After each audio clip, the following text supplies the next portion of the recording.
Assalamualaikum warahmatullahi wabarakatuh. Kembali lagi bersama channel Cikgu Online. Siapa tak dengar, saya Cubit.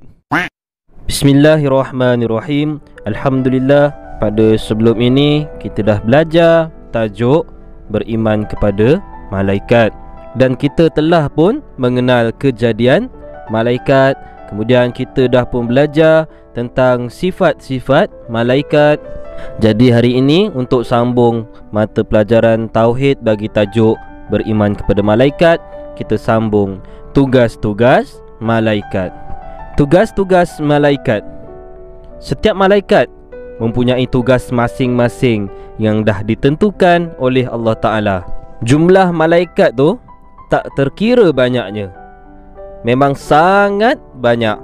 Namun nama-nama dan tugas-tugas malaikat yang wajib diketahui oleh orang yang beriman cuma 10 sahaja. Banyak ke sikit 10 tu? Ya, sikit je kan, cuma 10. Jadi takkanlah tak boleh ingat cuma 10 nama dan tugas malaikat je. Mesti senang je nak ingat kan? Bukannya 100, bukannya 1000 yang kita wajib tahu, tapi cuma 10 sahaja. Baiklah, nama malaikat yang pertama, Jibril. Apa tugas Jibril? Ketua para malaikat yang tugas utamanya membawa dan menyampaikan wahyu. Yang kedua, Mikail, membawa rezeki. Segala rezeki yang kita dapat, yang Allah bagi tu, siapa yang bawa kepada kita? Malaikat Mikail. Yang ketiga, malaikat Israfil. Apa tugas dia? Meniup sangkakala. Yang seterusnya, Izrail. Tugas Izrail mengambil nyawa. Yang kelima, malaikat Malik. Tugas dia menjaga neraka. Yang keenam, malaikat Ridwan. Tugas malaikat Ridwan apa? Menjaga syurga. Yang seterusnya, malaikat Raqib, mencatat kebaikan. Kemudian malaikat Atid. Apa tugas malaikat Atid? Mencatat kejahatan. Kalau Raqib tadi mencatat kebaikan, Atid mencatat kejahatan. Yang seterusnya, Munkar, iaitu tugas dia menyoal dalam kubur.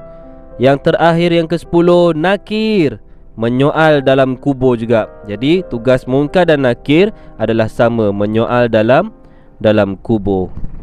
Selain 10 nama-nama malaikat dan tugas-tugas yang disebutkan tadi, ada juga tugas-tugas yang lain sebagaimana disebutkan dalam Al-Quran dan hadis Nabi SAW. Antaranya ialah mengatur kejadian manusia sejak dari dalam rahim ibu lagi dengan perintah Allah. Yang atur kejadian manusia daripada darah, kemudian jadi daging, kemudian jadi tulang dan jadi baby tu, jadi bayi, kemudian lahir. Siapa yang atur? Malaikat juga dengan perintah Allah Ta'ala. Yang kedua, memohonkan keampunan selama seorang itu beriktikaf dalam masjid. Selagi mana seseorang itu duduk beriktikaf, duduk di dalam masjid, tak kiralah sama ada dia baca Quran ke, sembahyang ke, selama dia duduk dalam masjid tu, selama itulah malaikat memohon keampunan untuk kita daripada Allah Ta'ala. Seterusnya, terus mencatat amalan kebaikan yang dilakukan seseorang apabila ia terhenti disebabkan telah meninggal dunia, seperti sedekah jariah, ilmu yang manfaat, dan doa dari anak yang soleh. Daripada Abi Hurairah radhiyallahu anhu, sabda Nabi SAW yang bermaksud, apabila telah mati manusia, terputuslah segala amalannya kecuali 3 perkara, daripada sedekah jariah atau ilmu yang bermanfaat baginya, atau anak soleh yang mendoakannya. Kemudian seterusnya, apa lagi tugas selain malaikat? Menanggung arash Allah. Terusnya, mendoakan orang yang melakukan perkara kebaikan untuk orang lain, memberi penghormatan kepada orang yang menuntut ilmu. Macam mana anak sekarang ni, semua ni tengah menuntut ilmu, malaikat bagi penghormatan dekat anak-anak semua. Seterusnya, mengucapkan selawat dan salam kepada orang yang mengucapkan selawat dan salam kepada Nabi Muhammad sallallahu alaihi wasallam. Malaikat juga ada tugasnya yang ucapkan selawat dan salam kepada kita. Kalau kita selawat ke atas Nabi Muhammad sallallahu alaihi wasallam, macam mana selawat? Yang paling senang, Allahumma sholli ala Muhammad wa ala ali Muhammad. Seterusnya, mengucapkan perkataan amin bersama imam dan makmum ketika imam selesai membaca surah Al-Fatihah semasa solat berjemaah. Apa lagi tugas para malaikat?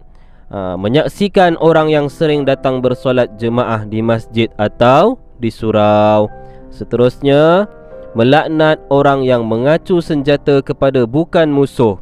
Itu pun salah satu tugas para malaikat. Dia laknat orang yang acu senjata. Contoh macam kita duk acukan pisau dekat kawan, saja-saja kan, dia bukan musuh, kawan, saja-saja acu pisau, maka malaikat melaknat.